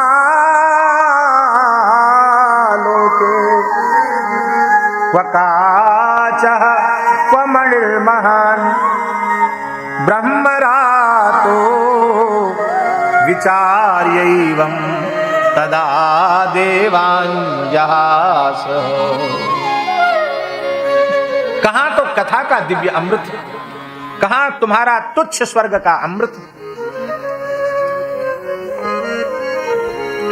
जैसे एक मणि की बराबरी कोई कांच का टुकड़ा नहीं कर सकता। भले ही कांच के टुकड़े में चमक ज्यादा हो तो भी वह मणि की बराबरी नहीं कर सकता। जैसे कांच के टुकड़े में और मणि में बराबरी नहीं हो सकती, ऐसे ही स्वर्ग के अमृत में और कथामृत में बराबरी नहीं हो सकती। बराबरी होगी तब ना सौदा होगा। भाई जितनी वस्तु आप लेते हैं उसके तौल के बराबर आप कीमत देते हैं, तो कथा की बराबरी नहीं तो आप कीमत कैसे दे रहे हो कि अमृत का कलश ले लो कथा सुना दो? ये तो सौदेबाजी होगी। कथा का सौदा संभव नहीं है, कथा का सौदा नहीं।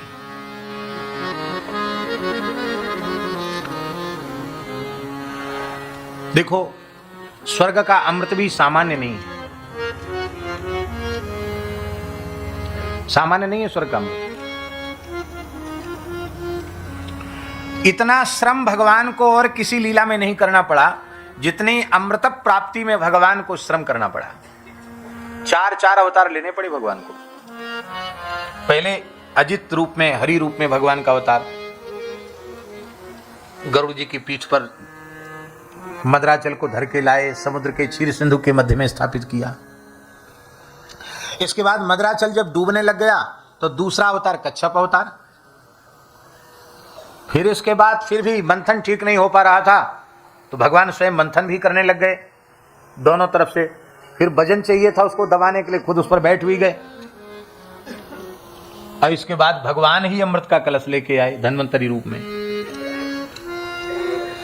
और दैत्यों ने जब अमृत छीन लिया तो देवता फिर भगवान की शरण में गए और फिर भगवान ने देवताओं को अमृत पिलाने के लिए मोहिनी रूप धारण किया। तो कितने अवतार हो गए भगवान के? 4। हरि अवतार, कच्छप अवतार, धन्वंतरी अवतार और मोहिनी अवतार। तब देवताओं तक अमृत पहुंचा। सामान्य नहीं है वो अमृत। 12 दिन तक देवता और दैत्यों में झगड़ा चला अमृत का। कितने दिन तक?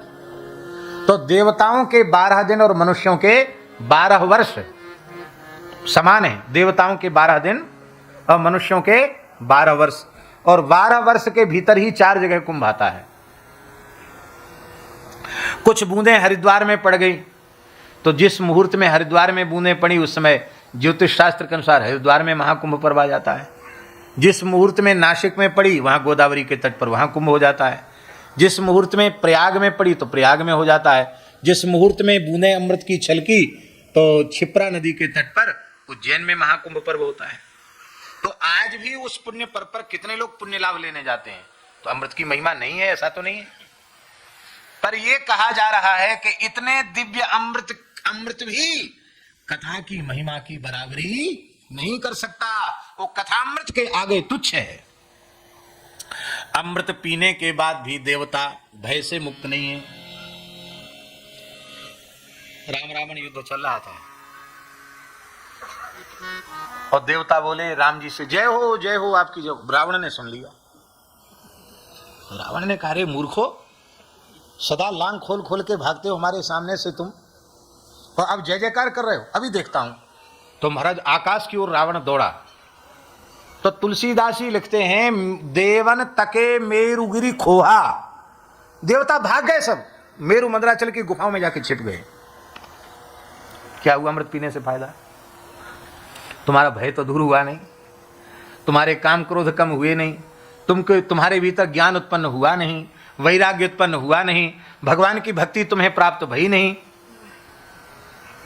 और अमृत भी कब तक के लिए? कब तक के लिए बोलिए? अरे जब तक तुम्हारे पुण्य क्षीण नहीं हुए हैं। पुण्य क्षीण होंगे तो ते तम भुक्त्वा स्वर्गलोकम विशालम क्षीणे पुण्य मर्त्यलोकम विशंति। पुण्य क्षीण होते ही फिर जाओ खूब झिक के अमृत पी के आओ, पुण्य क्षीण होने के बाद नीचे गिरना पड़ेगा। क्या फायदा है अमृत का? इस स्वर्ग के अमृत को पीकर एक भी अमर हुआ हो तो बताओ कोई? पर कथामृत को पी पी कर असंख्य जीव अमर हो गए। श्री ध्रुव जी, प्रहलाद जी, अम्बरीश जी, विभीषण जी, विदुर जी, सुदामा जी, अक्रूर जी, उद्धव जी, अरे महाराज कितने भक्तों का नाम लें। असंख्य भक्त इस लीलामृत कथामृत का पान करके जीवन मुक्त हो गए। मरने के बाद मुक्त नहीं, जीते जी मुक्त हो गए। श्री शेठ जी, श्री भाई जी, स्वामी जी, बाबा, ये सब इसी रस को पी पी कर अमर हो गए, अमरत्व को प्राप्त हो गए। इसलिए वस्तुतः सच्चा अमृत तो भगवान की कथा ही है। एक राजस्थान के बड़े दिव्य संत हुए हैं, उनका नाम श्री दरियाब जी महाराज। उन्होंने बड़ी सुंदर बात कही है,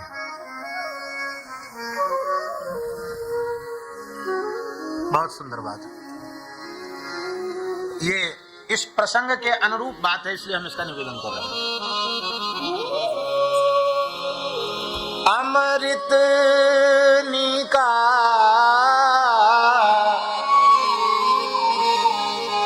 अमृत निका कहे सब कोई,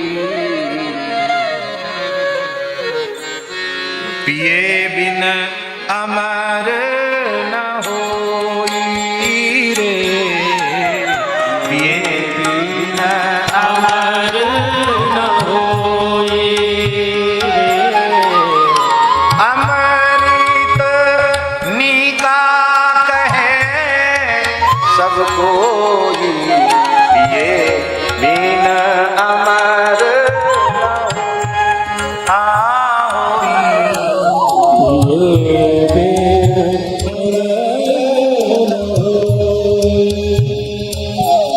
अमृत पिए सबको, जब मिले पीने को बोले पहले अमृत की खोज करो कहाँ है। कोई कहे अमृत बसे पताल, कोई कहे अमृत बसे पताल, नरक अंत नित ग्रास का, नित ग्रास का, अमृत निका कहे सब कोई,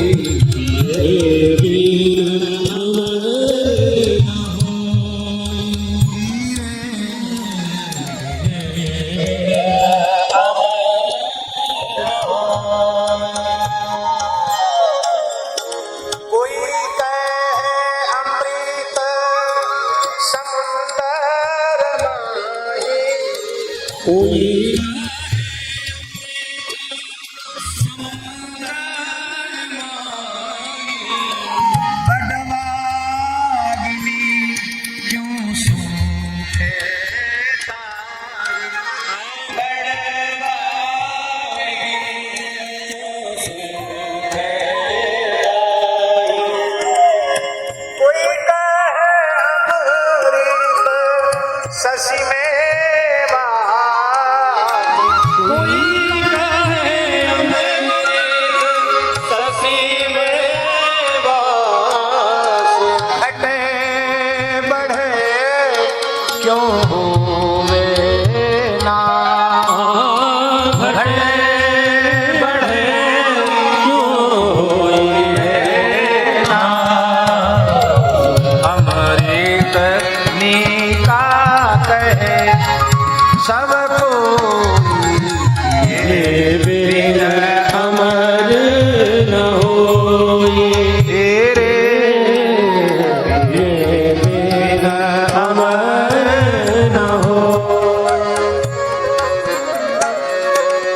समुद्र में अमृत है तो बड़वा अग्नि उसको सुखाती क्यों है? कोई कहता चंद्रमा में अमृत है तो चंद्रमा घटता बढ़ता क्यों है? कोई कहता स्वर्ग में अमृत है तो देवता अमृत पी करके नीचे क्यों गिरते हैं? कोई कहे अमृत सुरगामा, कोई कहे अमृत सुरगामा,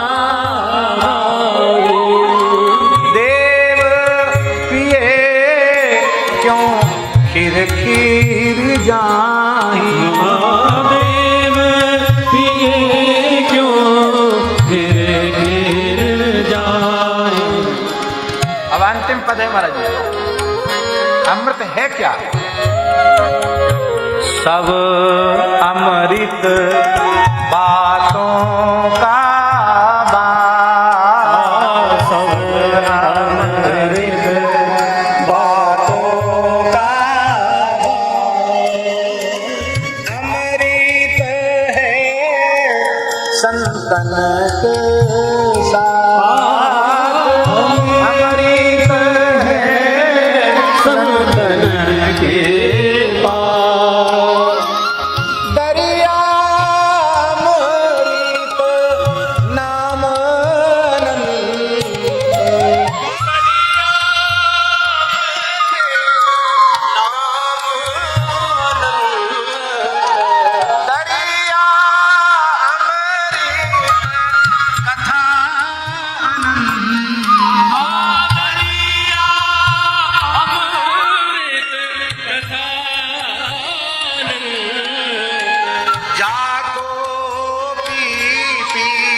कथा है वो हम लोगों को ऋषिकेश धाम में उपजामृत वन में सेठ जी की सत्संग स्थली में वट वृक्ष की छाया में श्री गंगा जी की अंक में गंगा जी का दर्शन करते हुए कथा सुनने का अवसर मिल रहा है, वो भी मार्गशीर्ष मास में। हम लोग कितने भाग्यशाली हैं। देवताओं को जो दुर्लभ है हम लोगों को सुलभ हो रहा है।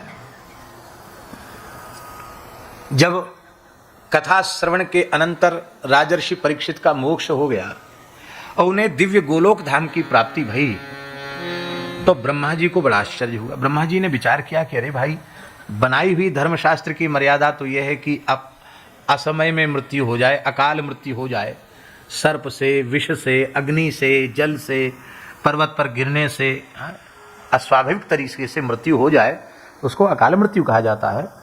और विशेषकर सर्प काटने से जिसकी मृत्यु होती है उसका मोक्ष नहीं होता है।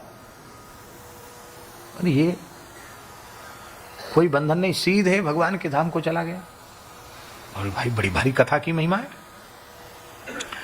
तो ब्रह्मा जी ने सत्यलोक में, ब्रह्मलोक में अपनी बुद्धि रूपी तराजू को वहां स्थापित किया और एक पलड़े पर संपूर्ण वेदादि शास्त्रों को रखा और एक पलड़े पर श्रीमद् भागवत जी को विराजमान किया।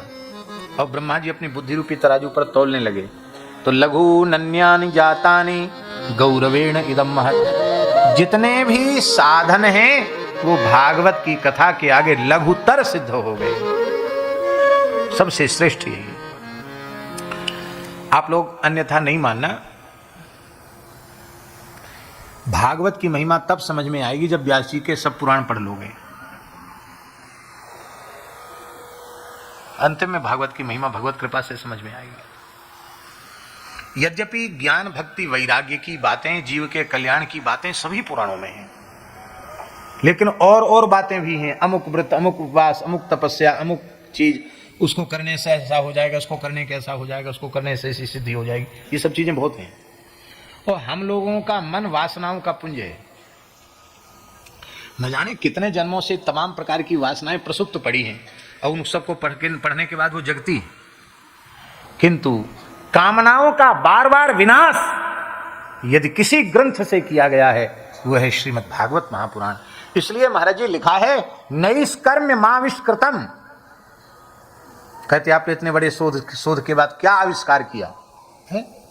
भागवत एक अनुसंधान है, भागवत एक शोध है। इसमें किस तत्व का आविष्कार किया गया?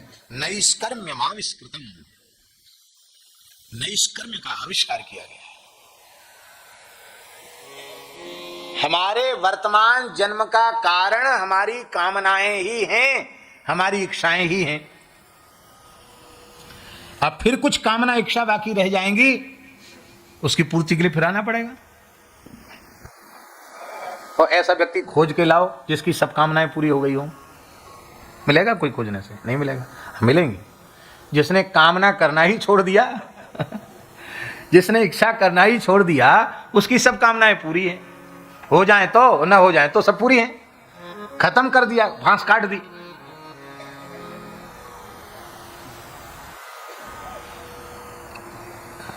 सही बात तो आप लोग जानेंगे। हमने प्रामाणिक लोगों से सुना है कि किसी प्रसंग में सेठ जी ने कहा था तुम सब लोग संकल्प कर लो कि अब हमें दोबारा संसार में नहीं आना। ऐसा कुछ है ना, संकल्प कर लो। इसका अर्थ क्या है? ऐसा संकल्प करते ही आपका जीवन में निष्कामता आ जाएगी, और निष्कामता आ जाएगी तो बस आपका काम बन गया। इसी बात को श्रद्धेय स्वामी जी अपने शब्दों में कहते थे, अभी इतने बजकर इतने मिनट हो रहा, 1 मिनट नहीं लगेगा, तुम सब मुक्त हो जाओगे। मैं कुछ नहीं, मेरा कुछ नहीं, मेरे लिए कुछ नहीं, मैं किसी का नहीं, कोई मेरा नहीं, मैं केवल और केवल भगवान का हूं, केवल भगवान ही मेरे हैं। बस स्वीकार कर लो, अभी मुक्त हो गए, इसी समय मुक्त हो गए। अच्छा एक बात बताओ, कामनाओं के पूरी होने से कामनाएं पूरी हो जाएंगी? मान लो किसी के मन में पुत्र की कामना है, अरे क्या करें महाराज पुत्र नहीं हुआ। उस व्यक्ति को विचार करना चाहिए कि यह पहला जन्म हुआ है क्या? इसके पहले कितने जन्म हुए होंगे? कब बेटा नहीं हुआ? सुअर बने तो भी बेटा हुआ, गधा बने तो भी संतान भई, घोड़ा बने तो भी संतान भई, हाथी बने और जाने कीट पतंग बने तो भी संतान हुई। लाखों करोड़ों बार बेटा बेटी हो चुके हैं, पेट नहीं भरा। इस जन्म में बेटा होने से पेट भर जाएगा। पर मूढ़ मनुष्य हाय रे हाय, बेटा हो जाए, बेटा हो जाए, ब्याह हो जाए। किस जन्म में ब्याह नहीं हुआ है? मनुष्य बन के चिंता करनी पड़ रही ब्याह की। सुअर के रूप में पैदा हुए थे तब बिल्कुल चिंता नहीं करनी पड़ी, गधे के रूप में पैदा हुए थे तो बिल्कुल चिंता नहीं करनी पड़ी कि कोई गधी मिलेगी कि नहीं मिलेगी, कोई चिंता नहीं करनी पड़ी। कौन सी ऐसी वस्तु है जो लाखों बार, असंख्यों बार हमें प्राप्त ना हो चुकी हो और फिर भी हमारी तृप्ति नहीं हुई? तो क्या इस देव दुर्लभ मानव जन्म को प्राप्त करके उन्हीं वस्तुओं को बटोरने से क्या हमारी तृप्ति हो जाएगी? हे नाथ, मुझे कुछ नहीं चाहिए, आप कृपा करो, केवल आपके चरणों में अनुराग दीजिए। यहां से नहीं, यहां से बोलो, हृदय से बोलो।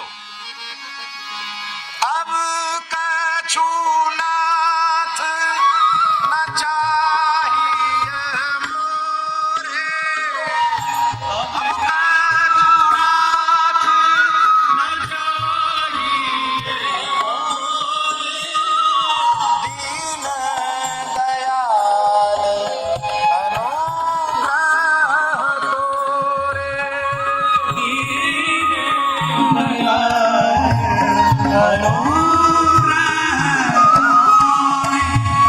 दीन दयालु अनुग्रह तोरे, दीन दयालु अनुग्रह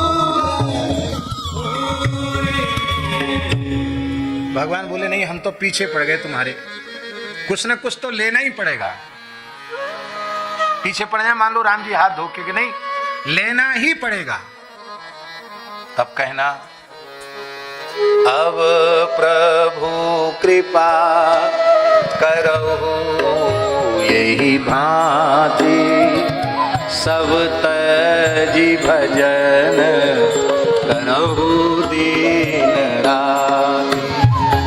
अब गाइए, कृपा करहु यही भांति, सब तजी भजन करो दिन राति।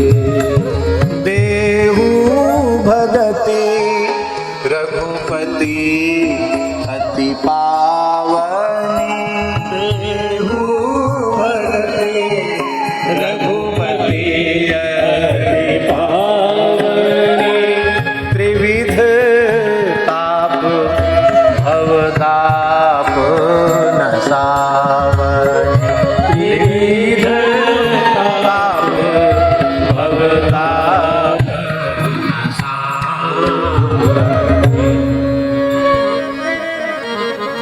निष्कामता प्रदान करने वाली श्रीमद् भागवत की यह मंगलमयी कथा है। इसलिए पठनात् श्रवणात् सद्यो वैकुंठ फलदायकम, ये भगवान के दिव्य वैकुंठ की प्राप्ति कराने वाली है।